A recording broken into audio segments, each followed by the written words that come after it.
Good morning student. BEd second year के paper pedagogy of history इतिहास का शिक्षण शास्त्र विषय के अंतर्गत हमने स्टार्ट किया था इतिहास विषय के अंतर्गत अधिगम संसाधन, क्योंकि अधिगम संसाधनों पर एक अध्यापक का ध्यान केंद्रित होना बहुत अनिवार्य है। एक अध्यापक के लिए इन चीज़ों का पता होना बहुत ज़रूरी है कि अधिगम संसाधन कौन कौन से होते हैं जिनका उपयोग करके शिक्षण अधिगम प्रक्रिया को प्रभावी, रोचक और उपयोगी बनाया जा सकता है। तो इस हमने पहले वाले 2 वीडियोस के अंदर हमने पुस्तकालय के रूप में या पुस्तकालय एक इतिहास के अधिगम संसाधन के रूप में हमने अध्ययन किया था कि पुस्तकालय किस तरह से अधिगम संसाधन के रूप में उपयोग में लाया जा सकता है, जिसका कि आप लोग बचपन से इसका उपयोग करते आ रहे हैं और आपको अच्छे से पता है कि एक पुस्तकालय जो है वो बालक के अधिगम में महत्वपूर्ण भूमिका निभाता है, क्योंकि पुस्तकालय में है कि बालक स्वयं अपने स्तर पर अपनी रुचि, अपनी क्षमता और अपनी योग्यता के अनुकूल पुस्तकों का स्वयं चुनाव करता है। निर्देशन बेशक शिक्षक का होगा, लेकिन पुस्तक का चुनाव जो विद्यार्थी है वो स्वयं करेगा, स्वयं उसको पढ़ेगा, स्वाध्याय के माध्यम से, सेल्फ स्टडी के माध्यम से मैटर कंटेंट को समझने की कोशिश करेगा और अपने उद्देश्यों को प्राप्त करने का प्रयास करेगा। इसीलिए एक महत्वपूर्ण संसाधन है पुस्तकालय। आज हम जो अगले जो अधिगम संसाधन है उनके बारे में बात करेंगे। इसमें पहला है पत्र पत्रिका। पत्र पत्रिका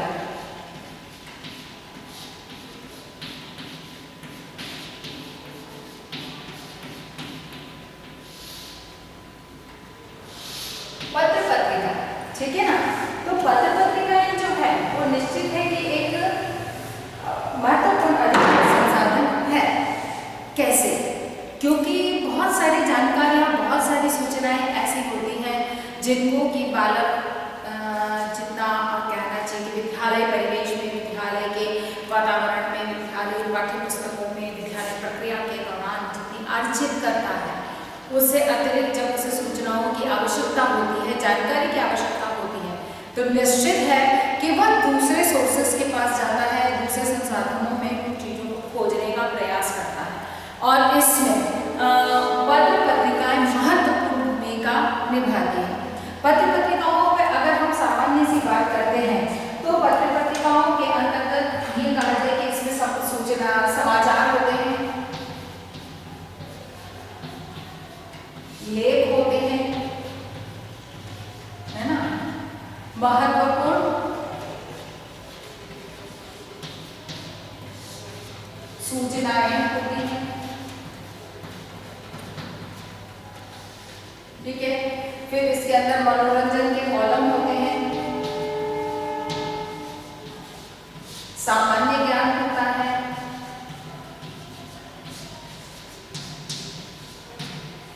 ठीक है ना।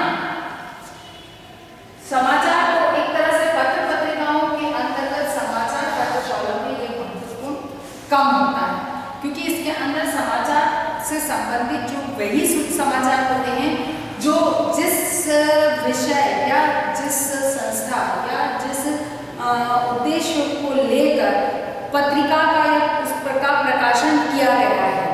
जैसे कि हम कहते हैं कि बहुत सारी पत्रिकाएं होती हैं, जैसे शिविरा है, तो निश्चित है कि शिविरा के अंतर्गत जो भी होगा समाचार की जहाँ बात आती है, चूंकि ये शिक्षा विभाग से प्रकाशित होने वाली पत्रिका है, तो 101% है कि इसके अंतर्गत शिविरा के अंतर्गत जो भी न्यूज़िकल कॉलम होगा, समाचारात्मक जो कॉलम होगा वो शिक्षा विभाग से संबंधित समाचार को लेकर ही होगा। इसीलिए इसमें समाचार जो है वो बहुत कम मात्रा में, जिस उद्देश्य से पत्रिका प्रकाशित हो रही है उसी उद्देश्य के से संबंधित समाचार उसमें होते हैं, लेख होते हैं, विभिन्न प्रकार के लेख होते हैं।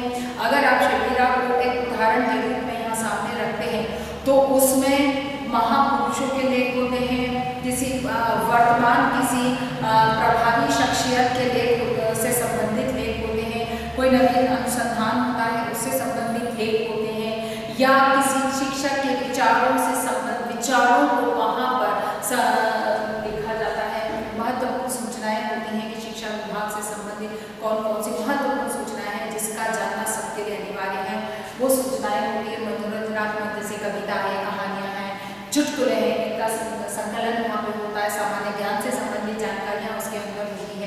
विषय से संबंधित जानकारी होती है। तो कहने का मतलब एक पत्रिका जो होती है उसके अंतर्गत एक संपूर्ण ज्ञान, जिसको हम कह सकते हैं कि सर्वांगीण ज्ञान से संबंधित जितनी सूचनाएं हैं उनका कुछ न कुछ प्रत्यक्ष अप्रत्यक्ष रूप में वहां पर संबंध होता है।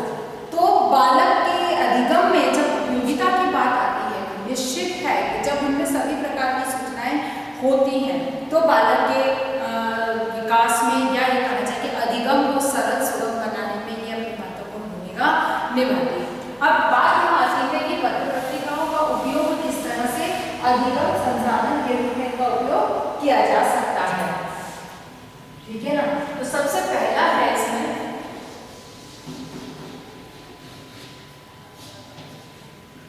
वो है ज्ञान का स्रोत, ज्ञान का स्रोत, ठीक है ना, ज्ञान का स्रोत है, ठीक है। अब उसके अंतर्गत ज्ञान के जितने भी सोर्सेस होते हैं, जितने स्रोत होते हैं, ये स्रोत जिसमें कि हम ये कह सकें कि ज्ञान से संबंधित कुछ कोई व्यक्ति जान सकता है, ज्ञान से संबंधित जो अतिरिक्त जानकारी है वो उसके अंदर दी जाती है, क्योंकि जो पुस्तक में है वो बालक का एक पाठ्यक्रम की दृष्टि से संकलित है। उसके अतिरिक्त ज्ञान की जब उसे आवश्यकता होती है तो वो उन सोर्सेस को ढूंढता है, उन स्रोतों को ढूंढता है जिससे कि वो और अधिक उससे संबंधित जानकारी हासिल कर सके। उसमें यह एक पत्रिकाएं जो है, पत्र पत्रिकाएं हैं, ये एक ज्ञान का स्रोत होता है क्योंकि इसमें सभी प्रकार की सूचनाएं संकलित होती है। जैसे कि इस समय नई शिक्षा नीति NEP 2020 का को स्वीकृति दी गई है, इसको मान्यता दी गई है। अब इससे संबंधित जो है सभी प्रकार की ज्ञान जिससे संबंधित सभी सूचनाएं हैं वो निश्चित है कि हमें बहुत सारे पत्र पत्रिकाओं में देखने को मिलेंगे।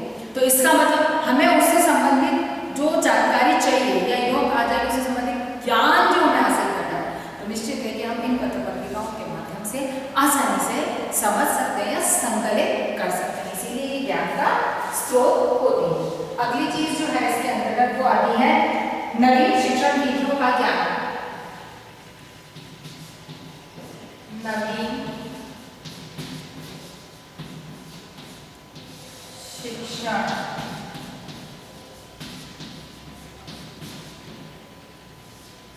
विधियों का ज्ञान, ठीक है। नवीन शिक्षण विधियों का ज्ञान, क्योंकि इसके अंतर्गत नवीन शिक्षण विधियों के बारे में लिखा जाता है। अब ऐसा नहीं है कि ये कहा जाए कि भाई ये वाली शिक्षण विधि है इसलिए उसको इस तरह से पढ़ाना चाहिए, ऐसा नहीं। उसमें कई चीजें होती है, कई बार तो वास्तव में ऐसा होता है कि जैसे NCT NCERT के द्वारा कोई अनुसंधान करने के बाद में कोई जो है SIRT वगैरह इनके माध्यम से कोई अनुसंधान किया जाता है, सर्वे किया जाता है, उसके आधार पर यदि कोई शिक्षण विधि निकल कर आती है तो उसके बारे में लिखा जाता है। लेकिन कई बार ऐसा होता है कि हम एक अनुभवात्मक संस्मरण को अगर उसमें देते हैं तो उसके आधार पर कुछ एक नवीन विधि का जो है हमें परिचय प्राप्त होता है, जो कि एक व्यवहारिक रूप में सामान्य रूप से कहना चाहिए नियमों के आधार पर उसका उपयोग, सैद्धांतिक आधार पर नियमों के आधार पर उसका उपयोग नहीं किया गया होता है, लेकिन एक व्यवहारिक अपनी कार्य को लक्ष्य तक पहुंचाने के लिए उसमें 1 से 2 विधि का उपयोग में एक तरह से अनुभव वहां पर संस्मरण दिए गए होते हैं। उन अनुभवों के आधार पर हमें समझ में आ पाता है कि हम इसमें किस प्रकार की जो ज्ञान है उसको किस तरह से स्पष्ट किया गया है। कहने का मतलब कहीं कहानी के माध्यम से दिया हुआ होता है, कहीं कोई और तरीका ऐसा होता है जिसके माध्यम से उस चीज को वहां पर लिखा गया होता है, जो कि एक नवीन शिक्षण विधि के बारे में का निर्माण भी कर सकती है, उसकी सूचना भी हमें प्रदान करती है। अगली बात इसमें आती है वो है व्यक्तिगत भिन्नताओं के आधार पर ज्ञान प्राप्त करने का अवसर।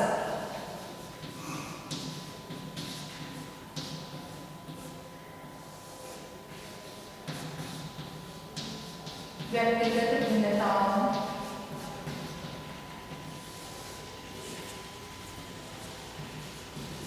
के आधार पर ज्ञान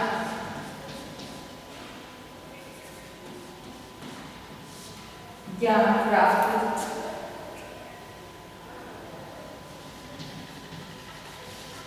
करने का अवसर। यहाँ पर बात यह आती है कि अगर पत्र पत्रिकाओं के माध्यम से व्यक्ति अपनी व्यक्तिगत भिन्नताओं के आधार पर यानी कि अपनी व्यक्तिगत रुचि योग्यता क्षमताओं के आधार पर वो पत्र पत्रिकाओं का चुनाव करता है और उनमें अध्ययन करता है, उनको पढ़ता है, उनसे संबंधित सूचनाओं को संकलित उनमें लिखित सूचनाओं को संकलित करता है, अर्थात वो उसकी अपनी व्यक्तिगत भिन्नता के आधार पर उसे अध्ययन के पर्याप्त अवसर उसे प्राप्त हो पाते हैं। अगली बात इसमें आती है नवीन ज्ञान की प्राप्ति। नवीन ज्ञान की प्राप्ति, ठीक है ना। नवीन ज्ञान की प्राप्ति क्योंकि बहुत सारी सूचनाएं ऐसी होती हैं जो कि हमारे लिए नई होती हैं और ये पत्र पत्रिकाओं के माध्यम से हम तक ये सूचनाएं पहुंचाई जाती हैं। इसीलिए हमें जो भी नवीन ज्ञान प्राप्त करना होता है या नवीन सूचनाएं हमें जाननी होती हैं तो उसका सबसे अच्छा माध्यम है वो है पत्र पत्रिकाएं, जिसके अंदर क्योंकि पत्र पत्रिकाओं में निश्चित है कि जैसे ये पाक्षिक होती है, 15 दिन की होती है, साप्ताहिक होती है, पाक्षिक होती है, महीने में होती है, मासिक होती है, तो ऐसे में त्रैमासिक, छहमासिक, वार्षिक इस तरह से अलग अलग इनका स्वरूप होता है। तो उनमें उसके अनुकूल जो नवीन जानकारी है उसका संकलन उसमें हमें देखने को मिलता है। इसीलिए जो नवीन क्योंकि ये नियमित रूप से प्रकाशित होती है, इसीलिए इनमें कहना चाहिए कि लेटेस्ट इंफॉर्मेशन जिसे हम कहते हैं उसका संकलन उसमें होता है। क्योंकि अगर पुरानी ही सूचनाएं अगर लिखी गई होती है तो कोई भी उन पत्र पत्रिकाओं को पढ़ना पसंद नहीं करेगा। तो प्रकाशक ये चाहता है कि हमारी पत्र पत्रिकाएं हर व्यक्ति हर बालक तक पहुंचे और वो लोग पढ़े। तो वो कब होगा? जब वह नवीन सूचनाएं उसके अंतर्गत संकलित करेगा।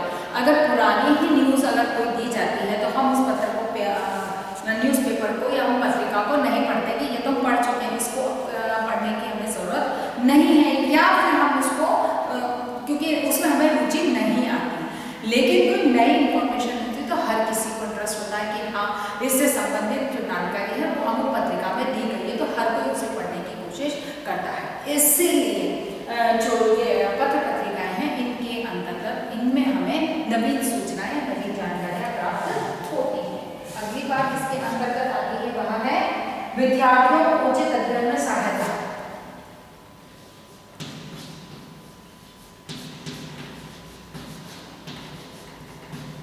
विद्यार्थियों को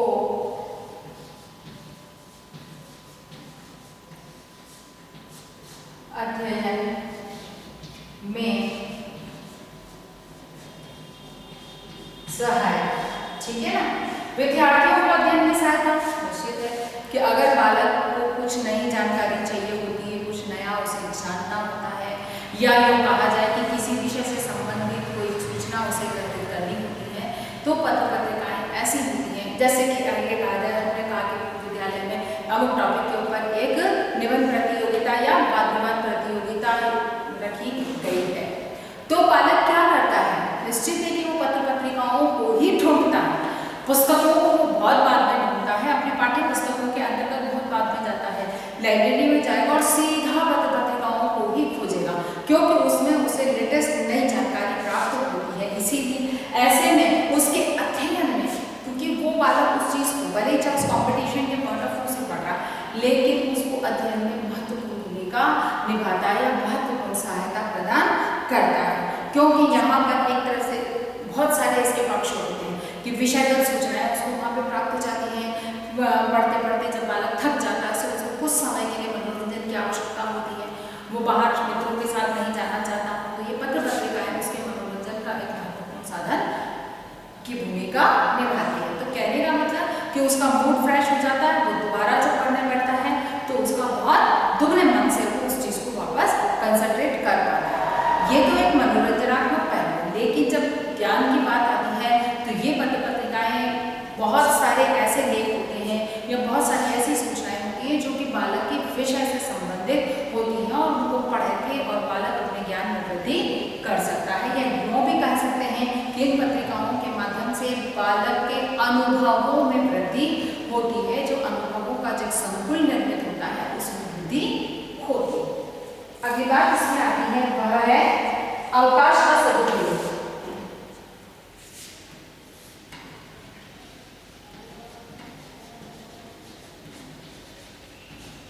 अवकाश का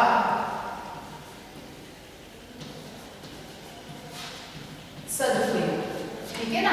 अवकाश के समय का सबसे बेहतरीन सदुपयोग है, ये आप भी जानते हैं, क्योंकि जब भी फ्री हैं कुछ मनोरंजन के उसमें आपको चाहिए तो आप निश्चित है कि कोई मैगजीन या पत्र पत्रिकाएं उठाएंगे, उसको पढ़ेंगे और अपने समय का सदुपयोग करेंगे।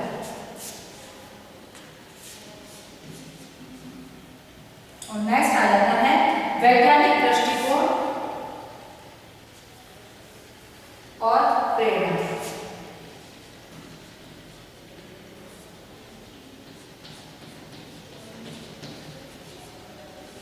वैज्ञानिक दृष्टिकोण और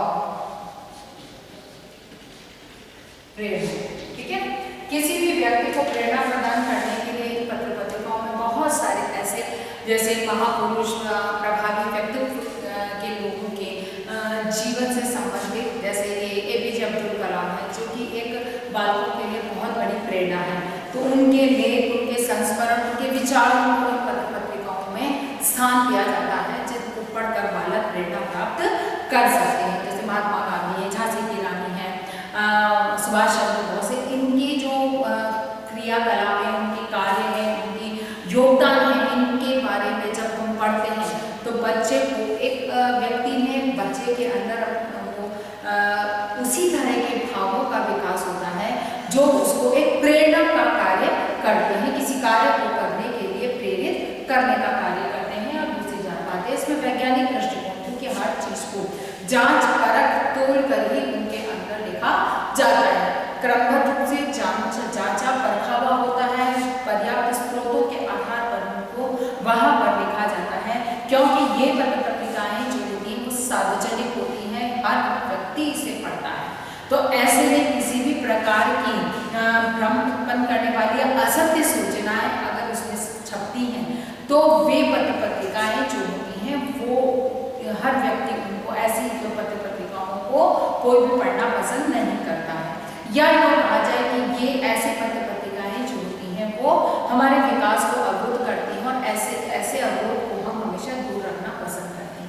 इसीलिए जो भी सूचनाएं, जो भी जानकारी इनमें दी जाती है वो बाकायदा पूर्ण वैज्ञानिक दृष्टिकोण को ध्यान में रखते हुए और हमारे दृष्टिकोण को भी वैज्ञानिक बनाने का कार्य करती है। पत्र पत्रिकाओं के साथ दूसरा जो एक महत्वपूर्ण साधन होता है जो कि हम एक साथ में उपयोग में लेकर आते हैं, समाचार पत्र। समाचार पत्र दैनिक प्रकाशित होता है और पत्र पत्रिकाएं जो होती हैं उनका प्रकाशन अंतराल में होता है, साप्ताहिक होता है, पाक्षिक होता है, मासिक होता है, त्रैमासिक होता है, छहमासिक होता है, साल का होता है, जो भी है, लेकिन इनका प्रकाशन एक निश्चित अंतराल में होता है। दूसरा जो हमारा संसाधन आता है वह आता है समाचार पत्र।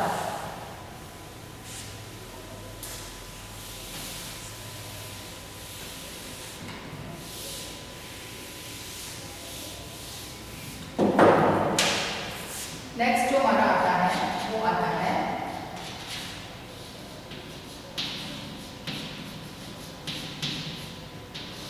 समाचार पत्र यानी कि न्यूज़पेपर, ठीक है। अब इसके बारे में आपको पता है, आप नियमित रूप से स्वयं भी न्यूज़पेपर्स का या समाचार पत्रों का उपयोग करते आए हैं। अच्छा, अब इन समाचार पत्रों में आप विभिन्न प्रकार की सूचनाओं को पढ़ने का और जानने का आपको अवसर मिलता है। इसमें निश्चित है कि समाचार इज द मस्ट, क्योंकि देश और राज्य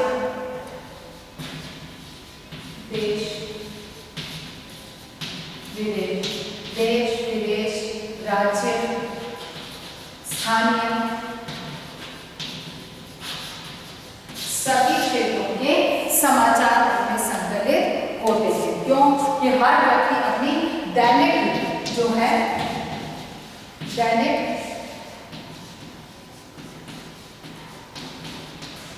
घटनाओं के बारे में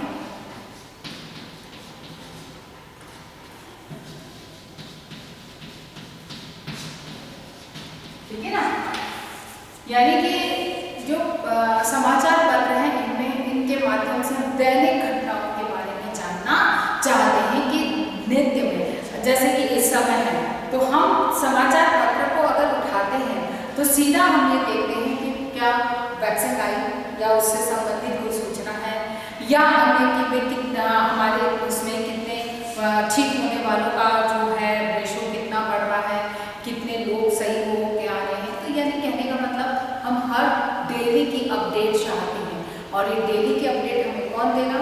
समाचार पत्रों के माध्यम से। तो जब हम यहाँ पर ये समाचार पत्र सबसे बड़ी चीज तो यहाँ पर एक तो डेली की अपडेट है, नियमित नवीन सूचना, नियमित डेली का नित्य का उसमें समाचार या उसमें सूचनाएं होती हैं जिनको हम जानना चाहते हैं।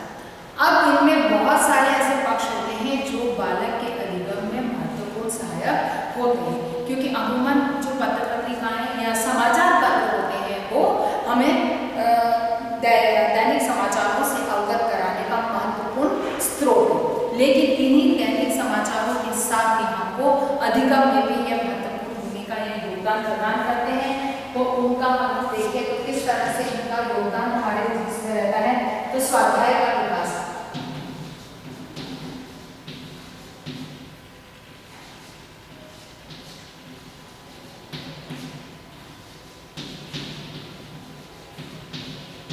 स्वाध्याय का विकास यानी कि बालक को स्वाध्याय स्वयं अध्ययन करने के अवसर प्रदान करते हैं, क्योंकि पत्र पत्रिका या समाचार पत्र जो है वो बालक स्वयं अपनी रुचि योग्यता के अनुसार पढ़ता है। किसी बालक को स्पोर्ट्स में इंटरेस्ट है तो वो सीधा स्पोर्ट्स वाला पेपर उठाएगा और उसी को अध्ययन करेगा, सारी स्पोर्ट्स की न्यूज़ को वो पढ़ लेगा। अब एक तो उसमें उसकी स्वाध्याय की आदत पड़ती है, दूसरा उसकी रीडिंग की आदत, जो कहना चाहिए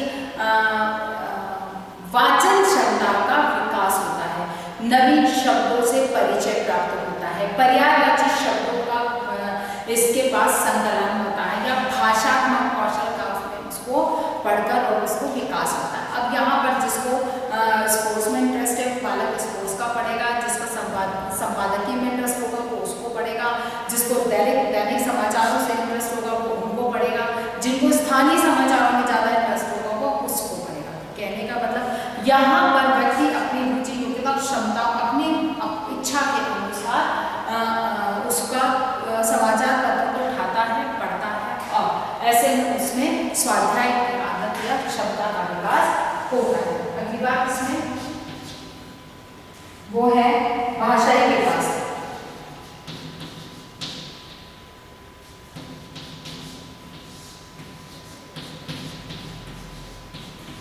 भाषाई विकास यानी कि इसमें बालक के भाषात्मक विकास होता है, क्योंकि वहाँ पर उसे नवीन शब्दों से जानने का अवसर मिलता है, उसके किसी भी एक शब्द के पर्यायवाची शब्दों को जानने का अवसर मिलता है, भाषा का उपयोग किस तरह से किया जाता है, वाक्य किस तरह से बनाए जाते हैं, इन जो भाषात्मक ज्ञान है उसको प्राप्त करने का ये बहुत अच्छा साधन या माध्यम होता है। फिर है गणितीय ज्ञान का विकास।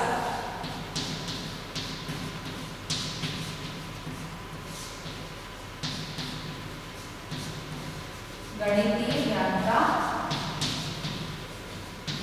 विकास, ठीक है ना, गणितीय ज्ञान का विकास, क्योंकि इसके अंतर्गत ये है कि आपको घटनाओं के जो है क्रम, उसका दिन, उसकी संख्या, मतलब बहुत सारी ऐसी चीजें होती हैं, जैसे कि अमुक तिथि को अमुक घटना का घटित हुआ तो बालक उसमें एक गणितीय ज्ञान हो, क्योंकि उसमें क्या जोड़ तोड़ है उसको समझने का प्रयास करता है। तो दूसरी चीज जैसे समाचार पत्रों के अंतर्गत आजकल एक ज्ञान का कॉलम भी आता है, उसमें जैसे कि कॉम्पिटिटिव एग्जाम्स के अंदर कौन कौन से ऐसे क्वेश्चंस पूछे जा सकते हैं, आपके रीजनिंग के क्वेश्चंस कैसे होंगे, सब्जेक्टिव क्वेश्चंस कैसे होंगे, जीके किस तरह का होगा, उस तरह के क्वेश्चंस उसमें दिए गए होते हैं जो कि बालक के ज्ञान में वृद्धि करता है। इसी तरह से गणितीय गणनाओं को उसके अंतर्गत दिया गया होता है कि जैसे कभी कोई खगोलीय घटना घटित हुई तो उसके बारे में पूरा गणितीय जो ज्ञान क्रम है उसको वहाँ पर प्रकाशित किया जाता है, जिससे कि बालक जो है वो उसको उसके दिन उसकी चर्या उसका गणना के आधार पर एक ज्ञान को गणितीय ज्ञान को समझने का प्रयास करता है। यानी कि इसके अंतर्गत हर तरह से चाहे किसी घटना से संबंधित है तो कितने दिन, कितने समय, कितने घंटे को काउंट करने का उसे अवसर मिलता है, कोई विशेष सूचना दी गई है तो उसमें उसके भाग, तोल, नाप आदि के बारे में दिया गया तो बालक उसको समझता है। तो कहने का मतलब ये है कि गणित से संबंधित जो ज्ञान है वो उसको अर्जित करने का अवसर मिलता है। फिर नैतिक विकास,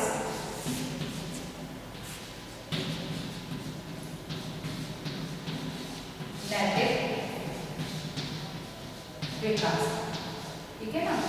बालक में या बच्ची में नैतिक विकास का होना जो है उसके बहुत अनिवार्य है, और जो समाचार पत्र हैं वो बालक में नैतिक विकास के लिए अपना योगदान देते हैं। यानी कि उसके अंतर्गत किसी के द्वारा जैसे कोई पर्स गुम हो गया, जैसे कई बार हम समाचार पढ़ते हैं कि ऑटो में सामान भूल गए, उस ऑटो वाले ने उनका पता सर लगा के और उनका सामान या उनका पर्स उन्हें वापस लौटाया, तो इस चीज़ से समाचार में प्रकाशित हुआ, लोगों ने उसकी तारीफ करी, तो बालक में ये चीज़ अपने आप बैठती है कि हाँ हमें जीवन में ईमानदारी रखनी चाहिए। किसी ने बहुत मेहनत करी, बहुत अच्छे से किसी का सहयोग प्रदान, किसी की सहायता करी, सेवा कार्य किया, उसके बारे में उसमें प्रकाशित होता है, तो बालक के लिए वो प्रेरणा का स्रोत होता है कि वो भी कि मैं भी ऐसा कोई अच्छा कार्य करूँ तो मेरा भी नाम इसमें प्रकाशित होगा। तो ये चीज़ें जो है बालक में एक नैतिक संस्कारों के विकास में महत्वपूर्ण योगदान प्रदान करते हैं। अगली बात इसके अंतर्गत आती है वह है सामाजिक विकास।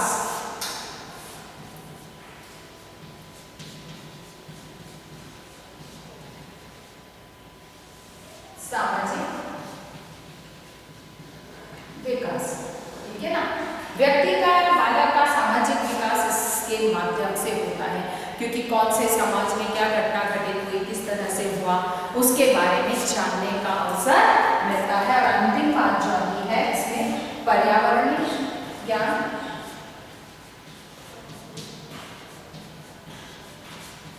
पर्यावरणीय ज्ञान की प्राप्ति होती है। निश्चित है कि पर्यावरण से संबंधित फोरकास्ट वगैरह आते हैं वो, और बाद में सामान्य ज्ञान का विकास।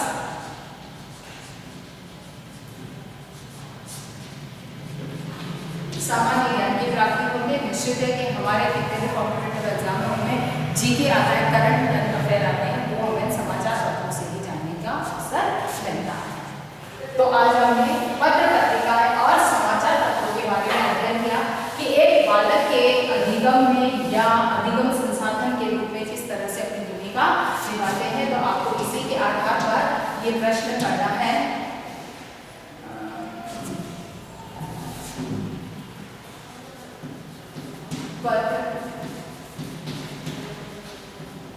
पत्रिका एवं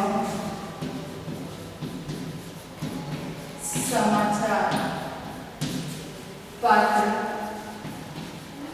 एक महत्वपूर्ण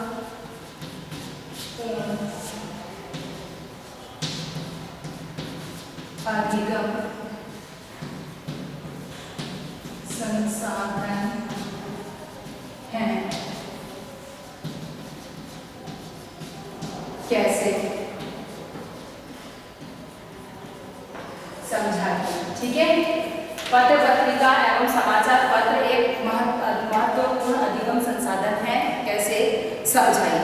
अपनी बात को समाप्त करने से पहले कोविड-19 की इस महामारी के दौर में अपने आप को सुरक्षित रखें। बहुत अधिक आवश्यकता होने पर घर से निकलें, घर से बाहर निकलते हैं तो 3 बातों का ख्याल रखें।